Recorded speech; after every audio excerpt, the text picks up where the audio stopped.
ఓం గం గణపతయే నమః. స్వర్ణలక్ష్మి నమస్తే అస్తు. పరబ్రహ్మస్వరూపిణి రాజ్యం దేహి ధనం దేహి సర్వకామాంచ దేహి మే.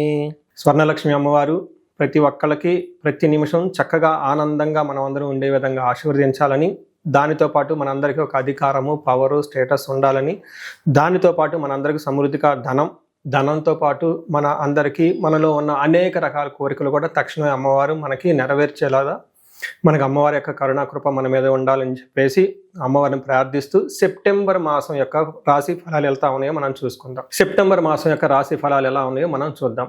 ఇందులో కనుక మనం గమనించుకుంటే ఈ మాసం మనకి చవితితో స్టార్ట్ అయ్యి మరలా చవితితో ఎండ్ అవుతుంది. ఈ మధ్యలో 11 రోజులు శ్రావణ మాసం, మిగతాది మనకి భాద్రపద మాసం ఉంది.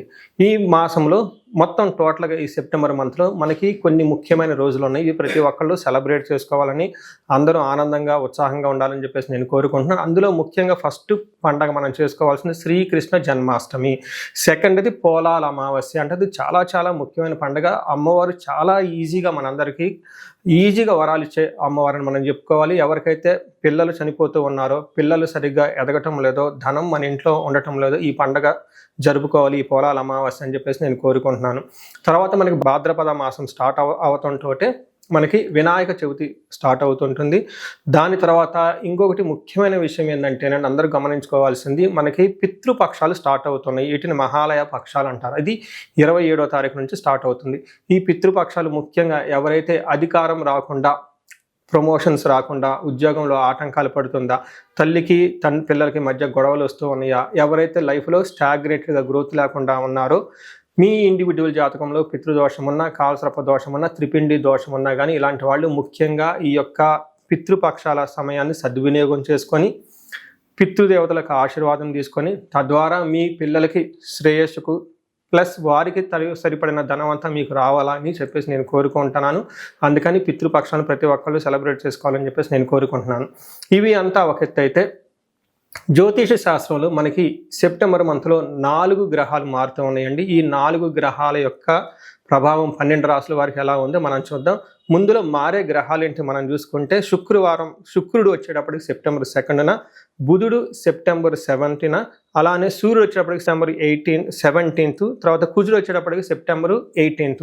అంటే టోటల్గా 2nd, 7th, 17th, 18th ఈ యొక్క డేట్లో గ్రహాలు మారుతూ ఉన్నాయి. టోటల్గా ఈ గ్రహాల యొక్క ప్రభావం మనకు 12 రాసుల మీద ఎలా ఉందో మనం తెలుసుకుందాం. ధనుసు రాశి వారికి సెప్టెంబర్ మాసం రాశి ఫలాలు గమనించుకుంటే వీళ్ళకి దాదాపు 80% చాలా బాగుందని మనం చెప్పుకోవచ్చు. లాస్ట్ 2 months నుంచి నేనే రాశి ఫలాలు చెప్తున్నాను, వాళ్ళకి అంత సరిగా ఉండదు, ఇబ్బందులు పడుతుంటారని.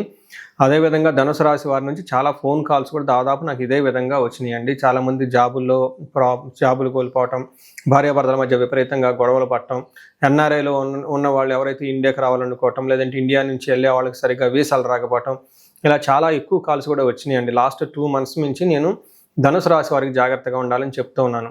అయితే ఈ మంత్ దానికి విరుద్ధంగా చాలా పాజిటివ్గా ఉందండి. 80% ధనుసు రాశి వాళ్ళకి చాలా చక్కగా ఉంది అలా మనం చెప్పుకోవచ్చు. కొంచెం ఊపిరి తీసుకునే టైం అయితే ఖచ్చితంగా వీళ్ళకి ఈ సెప్టెంబర్ మాసంలో ఉంటుందని మీరు గమనించాలి. ముఖ్యంగా ఇందులో డీటెయిల్స్ తెలుసుకోబోయే ముందు ఇందులో ఉన్న నక్షత్రాలు చూసుకుంటే మూల 1, 2, 3, 4 పాదాలు, పూర్వాషాఢ 1, 2, 3, 4 పాదాలు, ఉత్తరాషాఢ ఫస్ట్ పాదం అంతా ఇందులో ఉంటారని తెలుసుకోవాలి. పేరు బలం బట్టి చూసుకుంటే వీళ్ళకి ఏ, యో, భా, బీ, భూ, దా, భా, ధా, భే అన్న లెటర్స్ అంతా వీళ్ళకి ఫస్ట్ పేరు బాగా పాపులర్ అయిన పేరు కనుక ఈ అక్షరాలతో ఉంటే వాళ్ళది కూడా ధనస్సు రాశి అవుతుందని గమనించాలి. మనం ముందుగా చెప్పుకునే విధంగా 4 గ్రహాలు మారటంతో ఈ 4 గ్రహాల యొక్క ప్రభావం ఈ రాశి మీదకి ఎలా ఉంటుందంటే, లఘు గోచారము, సూక్ష్మ గోచారం అన్న కాన్సెప్ట్ ప్రకారం చూసుకుంటే వీళ్ళకి సూర్యుడు 10వ స్థానంలో ఉండటం వల్ల క్రియాఫలం చాలా చక్కగా కలిసి వచ్చే అవకాశం ఎక్కువగా ఉంటుంది. ప్రొఫెషనల్ మ్యాటర్స్లో కలిసి వచ్చే అవకాశం ఉంటుంది. ఇప్పటిదాకా జాబులు రాని వాళ్ళకి జాబులు వచ్చే అవకాశం ఎక్కువగా ఉంటుంది. ప్రమోషన్స్ రాని వాళ్ళకి ప్రమోషన్స్ వచ్చే అవకాశం ఎక్కువగా ఉంటుంది. అనారోగ్యంతో ఉన్న వాళ్ళకి ఆరోగ్యం బాగుపడే అవకాశం చాలా ఎక్కువగా ఉంటుంది. సూర్యుడు 10వ స్థానంలో ఉండటం చాలా కలిసి వచ్చే అవకాశం ఈ రాశి వాళ్ళకి. అయితే 8వ స్థానంలో కుజుడు ఉండటం వల్ల కొంచెం ఇబ్బందులు పడే అవకాశం ఎక్కువగా ఉంటుంది. 10వ స్థానంలో బుధుడు ఉండటం వల్ల శేష సౌఖ్యం, ఆల్రౌండ్ హ్యాపీనెస్గా ఉంటుంది. శుక్రుడు 11వ స్థానం ఉండటం వల్ల అగైన్ చాలా బాగుంటుందని తెలుసుకోవాలి. అంటే ఓవరాల్గా ఏ ప్రకారంగా చూసుకున్నా వీళ్ళకి చాలా చక్కగా ఉండే అవకాశం, బెటర్గా ఉండే అవకాశం చాలా చాలా ఉంటుందని గమనించాలి. సూర్యుడు 10వ స్థానంలో ఉండటం వల్ల చాలా చక్కగా కలిసి వస్తుంది. మనకు మహర్షులు సంస్కృతిలో ఏం చెప్తారంటే, అర్ధ సిద్ధి సదా ఆరోగ్యం బంధుమిత్ర సమాగమ రాజదర్శనం సుసల్లాఫౌ సుసౌఖ్యం దశమే రవి అంటారు సంస్కృతంలో. దీని మీనింగ్ ఏంటంటే అర్ధసిద్ధి, ధనం చాలా చక్కగా వస్తుంటుంది, సదా ఆరోగ్యం బాగుంటుంది, బంధుమిత్రులతో చక్కగా కలిసి పార్టీలు ఫంక్షన్లు పార్టిసిపేట్ చేసే అవకాశం ఎక్కువగా ఉంటుంది, రాజదర్శనం హైయర్ అఫీషియల్ని కలిసే అవకాశం ఉంటుంది, గవర్నమెంట్ అఫీషియల్ని కలిసే అవకాశం ఎక్కువగా ఉంటుంది. అంతేకాకుండా సుసౌఖ్యం చాలా కంఫర్టబుల్గా చక్కగా ఉంటారని కూడా తెలుసుకోవచ్చు. సో ఏ ప్రకారంగా చూసుకున్నా కానీ చక్కగా ఉంటుంది. అయితే ఇంటికి సంబంధించిన వ్యవహారాల్లో కొంచెం అటెన్షన్ ఎక్కువగా పే చేయడం చాలా ఇంపార్టెంట్. కుజుడు 8వ స్థానంలో ఉండటంతో మిక్స్డ్ రిజల్ట్, కొన్ని విషయాలు చాలా చక్కగా ఉంటుంది, కొన్ని విషయాల్లో కొంచెం ఇబ్బంది పడే అవకాశం కనిపిస్తుంటుంది. కుజుడు 8వ స్థానంలో ఉండటంతో ప్రవాస కార్యహాని సాత్ కాసారోగ పీడనం స్థాననాశనం రుణచ్ఛేద అష్టమస్తేద్ భవేద్ ధారాసుతే అంటారు సంస్కృతంలో. దీని అర్థము ప్రవాస అంటే అవుట్ స్టేషన్కి వెళ్ళే అవకాశం చాలా ఎక్కువగా ఉంటుంది. కార్యహాని సాత్ ఏదైనా పని చేస్తే అందులో ఆటంకాలు కలిగే అవకాశం ఎక్కువగా ఉంటుంది. కాసా రోగ పీడనం విపరీతంగా దగ్గొచ్చే అవకాశం ఎక్కువగా కనిపిస్తుంటుంది. స్థాననాశనం మీరు ఉన్న పొజిషన్లో ఆఫీసుల్లో కానివ్వండి, లేకుంటే ఒక మంచి రిప్యూటెడ్ పొజిషన్లో ఉంటే అందులో ఇబ్బందులు ఎదుర్కొనే అవకాశం ఎక్కువగా ఉంటుంది. రుణచ్ఛేద విపరీతంగా అప్పులు పాలవుతారు, లేదంటే అప్పుల వల్ల మీకు చాలా ఇబ్బందులు వచ్చే అవకాశం ఎక్కువగా ఉంటుంది. అయితే పాజిటివ్ సైడ్లో ధనం వచ్చే అవకాశం ఎక్కువగా ఉంటుంది, సక్సెస్ వచ్చే అవకాశం కూడా చాలా ఎక్కువగా కనిపిస్తుంటుంది. సో చూశారు కదండి, కుజుడు కొంచెం మిక్స్డ్గా ఉన్నారు, సూర్యుడు అయితే బాగా సపోర్ట్ ఇస్తూ ఉన్నారు, శుక్రుడు కూడాను ఈ రాశి వాళ్ళకి చాలా చక్కటి ఫలితాలను ఇస్తూ ఉన్నాడు, బుధుడు కూడా మంచి ఫలితాలను ఇస్తున్నారని చెప్పుకోవాలి. శుక్రుడు మీకు 11వ స్థానంలో ఉండటంతో పుష్టిం కాంతిం తదా కీర్తి ఇష్ట కార్యార్థ సాధకం క్షీరాన్న భోజనం కుర్యా చుక్రే ఏకాదశి అంటారు. అంటే ఎప్పుడైతే శుక్రుడు 11వ స్థానంలో ఉంటారో శరీరంలో చాలా పుష్టిగా ఉంటారు, కాంతివంతంగా ఉంటారు, ఇష్టకార్య సిద్ధి, అనుకున్న పనులను చక్కగా చేసుకుంటూ వెళ్ళిపోతూ ఉంటారు. క్షీరాన్న భోజనం అంటారు, అంటే మంచి ఫుడ్ తింటూ ఉంటారు. తర్వాత ఓవరాల్గా చూసుకుంటే జయము, సక్సెస్ఫుల్గా ఉంటారని మనం తెలుసుకోవచ్చు. కొంచెం పిల్లలకి హెల్త్ విషయంలో మాత్రం జాగ్రత్తగా ఉంటే సరిపోతుంది. నెక్స్ట్ ఇప్పటి వరకు మనం చూసుకుంటే రాశి వాళ్ళకి చాలా బాగుంది, పాజిటివ్గా ఉంది, చిన్న చిన్న ఛాలెంజెస్ తప్పక. అయితే నక్షత్రం ప్రకారం చూసుకుంటే మనకి మహర్షులు అంగగోచారము అని ఒక కాన్సెప్ట్ని ఇచ్చారు. దీని ప్రకారం నక్షత్రం ప్రకారం కూడాను ఎలా ఉంటుంది ఏంటో మనం తెలుసుకోవచ్చు. ఇందులో భాగంగా మూలా నక్షత్రం వాళ్ళు గమనించుకుంటే వీళ్ళకి లాభప్రదంగా ఉంటారు, క్షేమంగా ఉంటారు, పరవాసం బాగుంటుంది. అంటే ఏ పని చేసినా కానీ పరవాసము, అవుట్ స్టేషన్ ఉండే అవకాశము, లాంగ్ ట్రావెల్ చేసే అవకాశం ఎక్కువగా కనిపిస్తుంటుంది. దేహ పీడనం, హెల్త్ మాత్రం కొంచెం జాగ్రత్తగా పెట్టుకోవటం చాలా అవసరం ఈ నక్షత్రం వాళ్ళకి. నెక్స్ట్ పూర్వాషాఢ నక్షత్రం మనం చూసుకుంటే వీళ్ళకి క్షేమంగా ఉంటారు, వస్త్రలాభం ఉంటుంది, లాభప్రదంగా ఉంటారు. అయితే పరవాసము ఖచ్చితంగా అవుట్ స్టేషన్లు లాంగ్ ట్రిప్లు వెళ్ళే అవకాశం కనిపిస్తుంటుంది. దేహ పీడనము, దరిద్రము, శారీరకంగా హెల్త్ కొంచెం ఇబ్బంది పడతారు, ధనానికి కూడా కొంచెం ఇబ్బంది పడే అవకాశం ఎక్కువగా కనిపిస్తుంది ఈ నక్షత్రం వాళ్ళకి. ఉత్తరాషాఢ చూసుకుంటే వీళ్ళు కొంచెం కేర్ఫుల్గా ఉండాలి, కొంచెం ఫైనాన్షియల్ క్రైసిస్ ఎక్కువగా అనిపిస్తుంది, ధనహీనత, ధనానికి ఇబ్బంది పడే అవకాశం ఎక్కువగా అనిపిస్తుంటుంది. పరవాసము, ఫారిన్ వెళ్ళేవాళ్ళు, ఫారిన్లో సెటిల్ అయ్యేవాళ్ళు కూడా అవకాశం ఎక్కువగా అనిపిస్తుంటుంది. వస్త్రలాభము, షాపింగ్స్ అవన్నీ చేసేసి కొంచెం డబ్బులు విపరీతంగా ఖర్చు పెట్టే అవకాశం కూడా కనిపిస్తుంటుంది.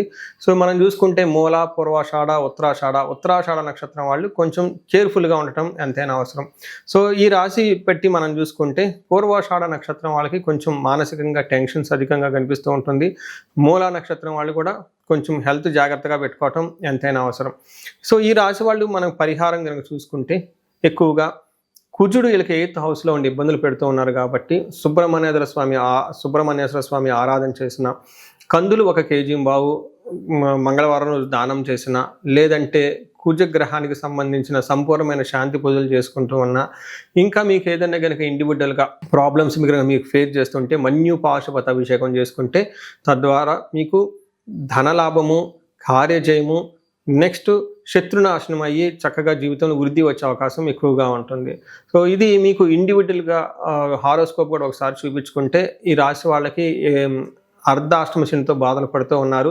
శనికి సంపూర్ణమైన శాంతి పూజలు చేయించుకున్నా ఇంకా మీకు బాగా కలిసి వచ్చే అవకాశం కలిసి వస్తుంది. మీ రాశి వాళ్ళకి అష్టైశ్వర్యాలు కలగాలని, భోగభాగ్యాలు కలగాలని, అందరూ చక్కగా ఉండాలని చెప్పేసి నేను కోరుకుంటున్నాను. చూశారు కదండి ఇప్పటిదాకా ఈ మీ రాశి వారికి ఎలా ఉందో. ఇది గోచార రీత్యా మాత్రమే చెప్పడం జరుగుతుంది. దీన్ని మీకు 30 to 40% మాత్రమే అప్లై అవుతుంది. మిగతాది మీ ఇండివిజువల్ జాతకం కనుక చూస్తే అందులో కరెక్ట్గా యాక్యురేట్గా వస్తుంది. ఇండివిజువల్ జాతకంలో చక్కగా దశాభుక్తులు ఉంటే మంచి రిజల్ట్ ఇస్తూ ఉంటే ఇవి బాగుంటే అంతా బాగుంటుంది. ఇన్ కేస్ ఇండివిజువల్ దశాభుక్తుల్లో సరైన రిజల్ట్ లేకుండా ఉంటే మీ జాతకం వ్యక్తిగత జాతకం సరిగా లేకుండా ఉంటే ఇవి వాటికి యాడ్ అయ్యి దానికి తద్వారా బేజులు చేసుకొని కరెక్ట్గా రిజల్ట్ అయితే వస్తుంది. మీ ఇండివిజువల్గా జాతకం చూపించుకోవాలనుకుంటే ఈ స్క్రీన్ మీద కనిపిస్తున్న నెంబర్ ద్వారా మీరు నన్ను కనెక్ట్ అవ్వచ్చు. అంతేకాకుండా నేను ఒక రీసెర్చ్ చేస్తున్నాను. అంటే దాదాపు మిడ్ లైఫ్ క్రైసిస్ అంటూ ఉంటారనమాట. అంటే 40 years ఉండి +or-5 years అంటే 35 to 45 ఈవెన్ 48, 50 వరకు ఈ మధ్యలో ఏజ్ ఉండి వాళ్ళకి సక్సెస్ఫుల్గా ఒక 10-15 years కెరీర్ ట్రాక్ రికార్డు ఉండి బాగా చదువుకొని ఉండి అన్ని విధాలా చక్కగా లైఫ్లో ఒక బాణంలాగా దూసుకొని వచ్చి కానీ ఈ టైంలో మీరు ఇబ్బంది పడుతూ ఉంటే సడన్గా జాబ్ లేకపోవటం, సడన్గా బిజినెస్ లేకపోవటం, సడన్గా లైఫ్లో గ్రోత్ లేకపోవటం, చాలా కన్ఫ్యూజ్డ్ అయిన పొజిషన్లో కనుక ఉంటే దీనిని జనరల్గా మనకి మిడ్ లైఫ్ క్రైసిస్ అని చెప్పేసి హార్మోనల్ ఇంబ్యాలెన్స్ అని చెప్తూ ఉంటారు. బట్ జ్యోతిష శాస్త్రంలో దీనికి చాలా చక్కటి పరిష్కారం ఉంటుందండి. మీకు జాతకంలో ఏమైనా శాపాలున్నా, రుణాలున్న, గ్రహ దోషాలున్న, కాలసర్ప దోషాలు లాంటి కఠినమైన దోషాలుంటే ఈ టైంలో యాక్టివేట్ అయ్యే అవకాశం ఎక్కువగా ఉంటుంది. దీనికి ఇండివిజువల్గా జాతకం చూపించుకొని అది మీరు కెరియర్కి గ్రాప్ రావడానికి లేదంటే మీరు లైఫ్లో ఇలా స్టాగ్నెట్గా ఆగిపోవడానికి గల కారణాలు ఏంటో తెలుసుకొని చక్కగా పరిష్కారాలు చేసుకుంటే లైఫ్ 10 రెట్లు ముందుకెళ్ళే అవకాశం ఎంతైనా ఉంటుంది. ఇదే కాకుండా నేను ప్రాబ్లమ్ స్పెసిఫిక్గా కూడా చాలా హోమాలు అవన్నీ చేపిస్తూ ఉంటాను. అన్యోన్య దాంపత్య గురించి, అన్యోన్య దాంపత్య పాశుపతాభిషేకం ఇప్పుడు ఈ మంత్లో మనకి ఫస్ట్ 11 days ఇంకా శ్రావణ మాసం ఉంది కాబట్టి శ్రావణ మాసాన్ని పురస్కరించుకొని స్వర్ణలక్ష్మి విశేషం హోమం చేయించడం జరుగుతుంది. ఇది ప్రతి ఒక్కళ్ళు చేయించుకోవాలని చెప్పేసి నేను కోరుకుంటున్నాను. ఎక్కడైనా మీకు ధనం రాకపోయినా, వచ్చిన ధనం నిలబడకపోయినా, అసలు ఆదాయ వనరులు మీకు ఇన్కమ్ సోర్స్ లేకపోయినా, లేదంటే విపరీతమైన అప్పుల బాధలు ఉన్నా, లేదంటే మీరు ఇచ్చిన అప్పులు తిరిగి రాకపోయినా కానీ ఈ టైంలో చక్కగా స్వర్ణలక్ష్మి విశేష హోమం చేయించుకోవాలని చెప్పేసి నేను కోరుకుంటున్నాను. ఇది సామూహికంగా చేయటం జరుగుతుంది. ఇప్పటిదాకా నేను హోమాలన్నీ 1-to-1 చేపించాను ఎక్కువగా. బట్ ఈసారి మాత్రం సామూహికంగా ఈ యొక్క హోమం చేయించడం జరుగుతుంది. ఈ అవకాశాన్ని సద్వినియోగం చేసుకొని ధన బాధల నుంచి, రుణ బాధల నుంచి బయటపడాలని చెప్పేసి నేను కోరుకుంటున్నాను.